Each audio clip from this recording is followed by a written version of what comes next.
Okay, who's old? Nikki, I'm afraid you're banned from this. Be gone.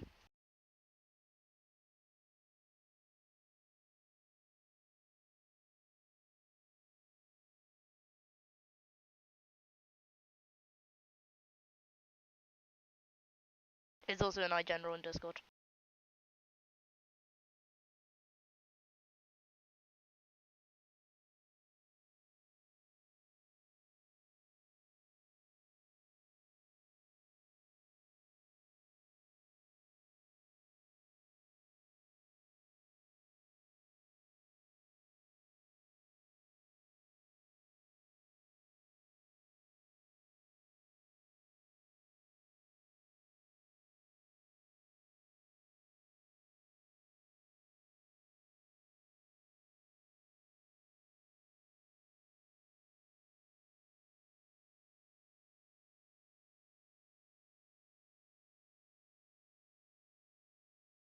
Pardon?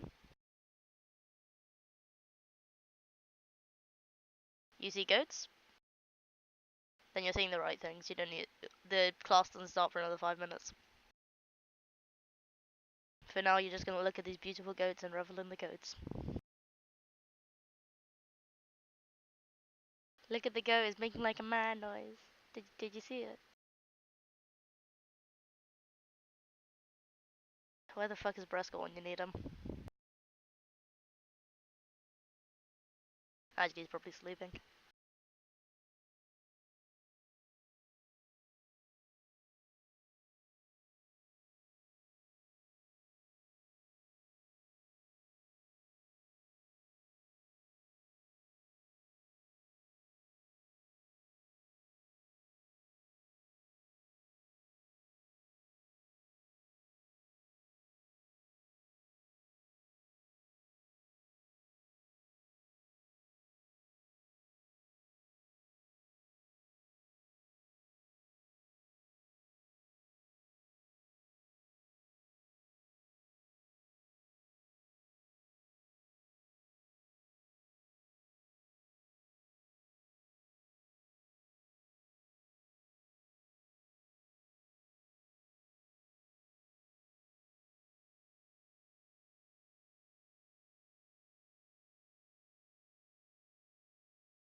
To learn how to fly a jump fighter. Now, everyone here has flown a capital ship at some point in their life, I assume. If you have not, speak now.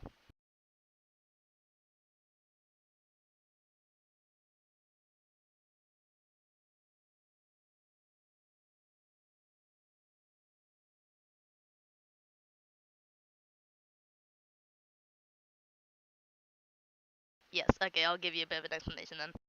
So, all capitals have a jump range, assuming you have jump drive calibration 5. The jump range just goes follow. Normal capital ships, your carriers and your dreadnoughts have a jump range of 7. Your black ops ships have a jump range of 8, and jump freighters and rorquals have a jump range of 10. Now, the way you find the light year distances is using dotlan. That will actually be part of this coming in a minute. But so what you do is you have an alt. You are in fleet with your alt. Your alt will light a Sino, and then you will then literally just on your jump freighter soon jump to that Sino and dock up, and that's the premise of jumping. Any questions? All right, nice.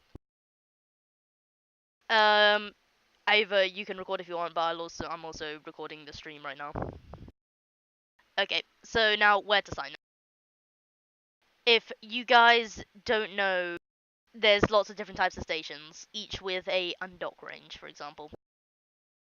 So if you have a look at these, this is a link that I will include to you, but it has pictures of every single station and their docking range. What you want to do is, in most systems, there'll be multiple stations. You want to find one of the stations that is green on here. It means that when you jump in the jump freighter, there will be room to dock and you can light a Sino easily. For example, if you look at this one here, when you jump in the jump...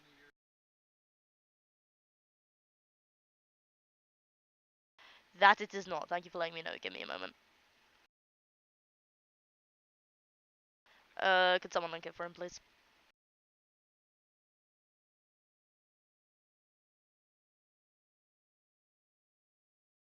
I'll stick it in there. Give me a sec. Yeah.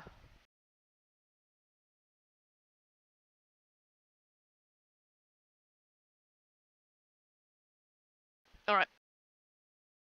So there's lots of different stations, each of which have a different range that you can light at. For example, here 50 kilometers, that's an amazing one. Then there's ones like this, 15 kilometers, they're fine to light at, but if there's one of the green ones in system, try and go for those. The red ones, I would basically never sign out, even if there's no one in local, just because the odds of your jump rate of pumping off are quite high. Now, everyone here knows how to use Dotlan. If you don't, speak up.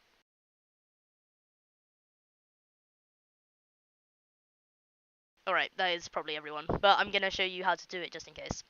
So let's just go ahead, and when you're using a jump freighter, a very important thing, always have your preferred station systems checked. You want to jump into systems that have stations, if that's not already clear. So let's say we want to go from Jitter to, let's go J5A. So you enter the route and it pulls up this route. Now, you could take this route, but let's say, for example, I don't know, Grisbit here. It's very active and signers keep getting popped and you don't want to light a signer there.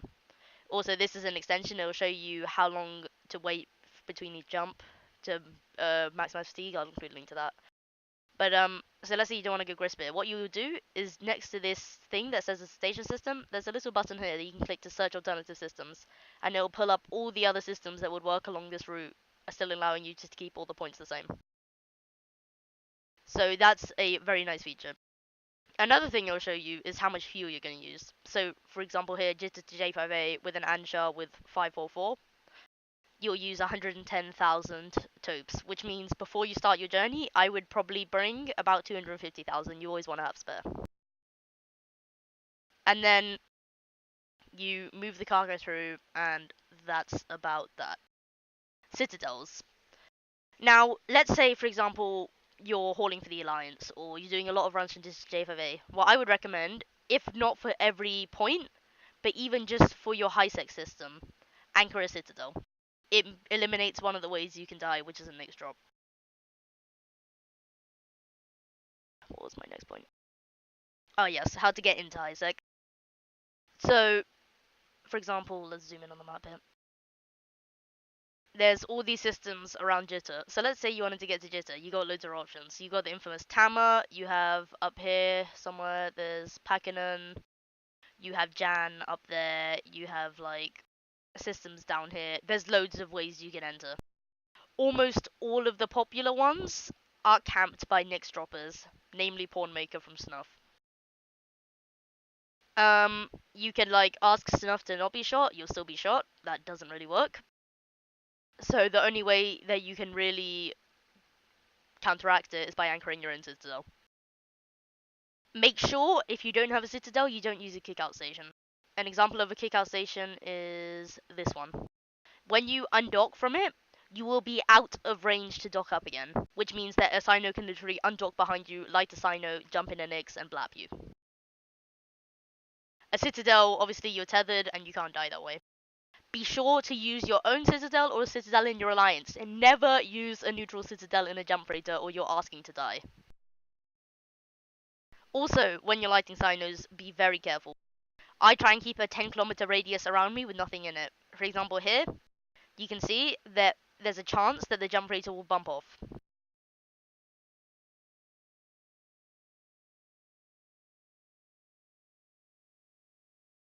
Yep.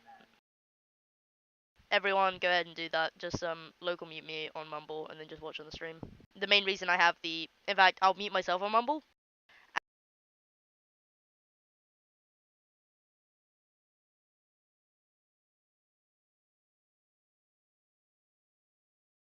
I'm just gonna give a moment to catch up.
Okay, I think the stream should be caught up.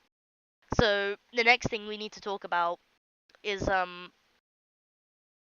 getting to HiSec again. So let's say you've done your Jitter to J5A route, and then your way back into HiSec is Tama.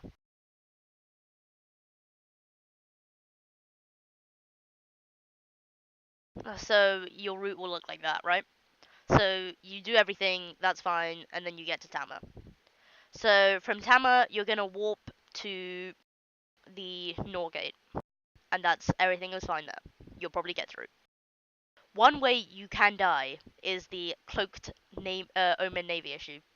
What they will do is when they see a Cyno go up in system, an Omen Navy issue or another similar ship with Higgs rigs and plates on it to give it as large of a mass as possible will be waiting there. And then what they'll do is they'll align to your Cyno when it's lit. Then when your jump freighter is warping to the gate, it will decloak and bump the jump freighter during the deceleration, however, while still in the warp tunnel, which won't allow you to jump through the gate, which means they can just kill you at their leisure. The quick way to scout this is either to have a 0-meter bookmark to warp into on the gate, or just warp a rookie ship to the gate before you. It rarely happens, but it's happened to some of our own inner freight pilots. Let's say you get through there and you're on your way to Jitter, everything's good. Almost every single gate in Jitter or around Jitter is camped by code, by goons, by people. Especially if your jump freighter is neutral, goons and code will go for it if you have good cargo. If you have bulkheads, it's always they're probably not going to go for you. So if you can, try and have bulkheads on your ship. But obviously, if you bring back a lot of cargo, you need expanded cargo holds. Just be careful. Always have a scout a few systems ahead of you on D-scan. If you see mobile scan inhibitors or a large fleet of catalysts, for example, don't go through. If you see the kill on the kill board that goons or code are active, do not go through. Use hauler intel channels like the hauler channel. Normally, goons and code and other Zuzag anchors are called out there. Yep, you can also hop into the channel on Good Mumble and tell them not to shoot you. That is also a valid strategy. What's next?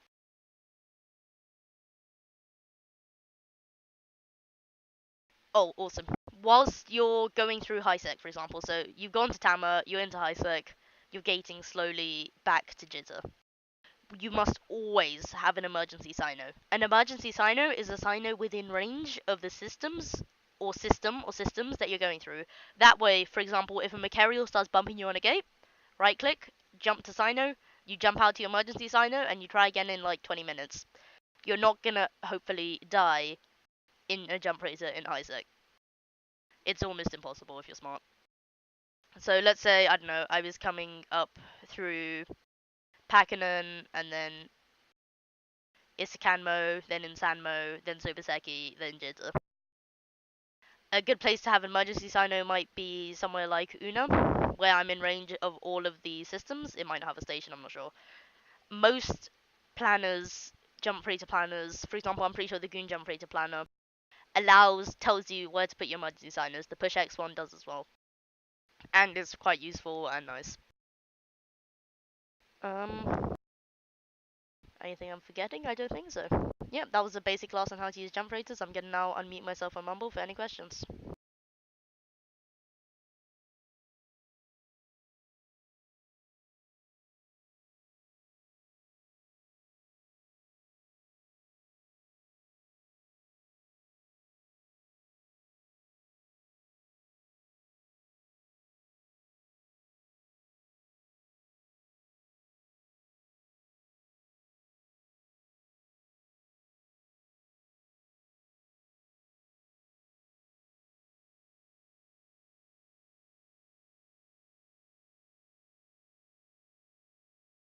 In most cases, it will work. However, for example, let me give you a quick example. Let's say your low 6 Sino is Tama. Look how far that is. I'm not sure if that would even be in jump range. There's a quick way to check. So you have to make sure it's in jump range. And also, low 6 Sinos are blapped quickly normally. In Jan, in Pakinan, in Tama, low 6 Sinos get blapped.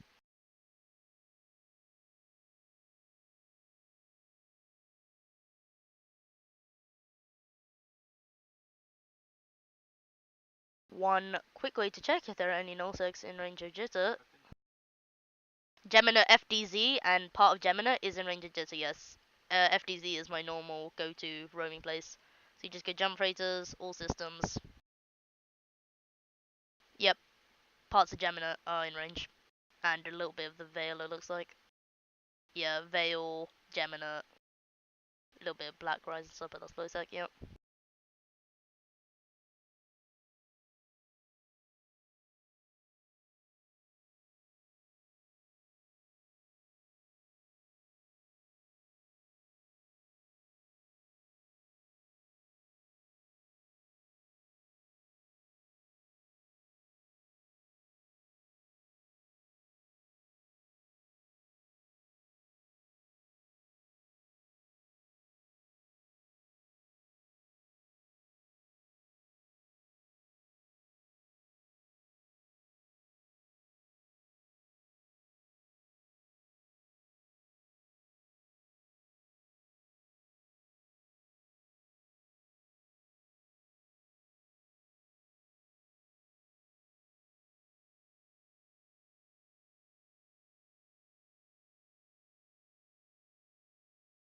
Now, in my opinion, it would be the Raya, but, you know.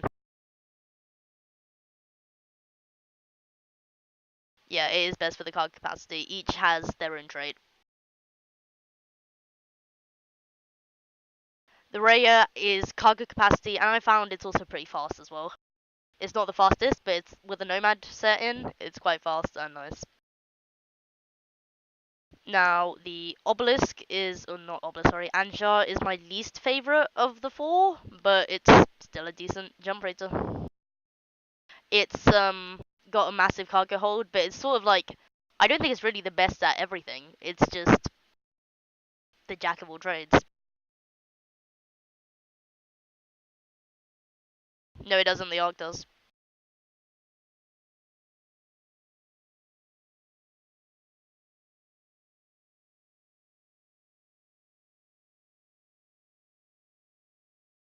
Yeah, Arc is also Nomad is a nice aligned boy. The Anshar has the best hull tank, but the Arc has the best armor tank with, for example, slaves in. The Raya has the biggest cargo, and the Nomad is fast and also is cheaper fuel-wise. And that's basically all for the jump freighters. On every jump freighter in your cargo hold, there are a few sets of items you should have. You should have a set of all expanded cargo holds, a set of all reinforced bulkheads, a set of A-type plates. Lexi knows exactly which ones. I can't remember from the top of my head. Nanoplates, there we go.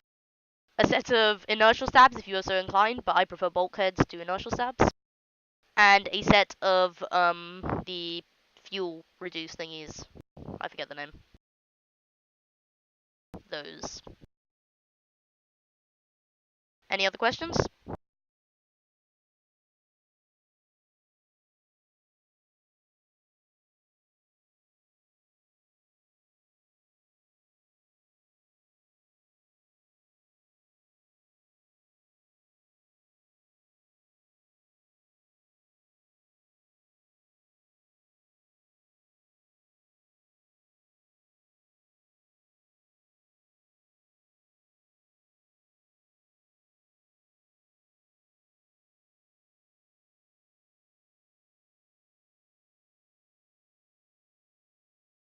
Any other questions? So collateral is normally what people will do is they'll set the buy price of their stuff to the collateral for your courier contracts. And normally it works pretty well. The more collateral, the more they pay. You can take really high collateral contracts and make a lot of money. In times like this, for example, I've been asking for no collateral on contracts mainly just because I'm broke. But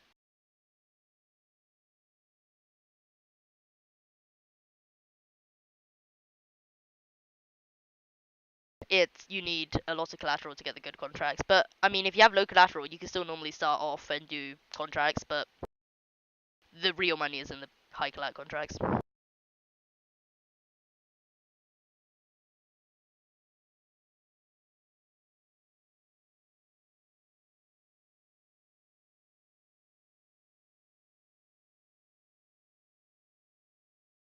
In it freight, you require 2 jump freighter pilots, 2 jump freighters, and pretty decent knowledge as well as 40 billion wallet, I believe it was. So in it freight is quite hard.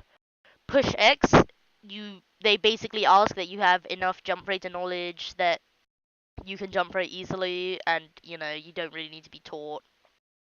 Um, and yeah, they also DSTs are nice for them. Push X is a bit. I am only in Push X for their Delve contracts. I don't really use them for much else. ITL is quite a lot harder. You need to have been in the Imperium for over a year in the same corps, I learned. And they have pretty strict entry requirements. You have like an interview, you have a whole background check, things like that. And those are the major ones. Red Frog is like pretty easy to get into, but there's a massive waiting time. I'm talking months. And then Black Frog, you need to have been in Red Frog for 6 months, I believe. And then there's other entry requirements. Any other questions? Alright, thanks for coming, guys. I know it was a very short class, only like 20 minutes, but I hope I filled you in and given you more info on jump freighters.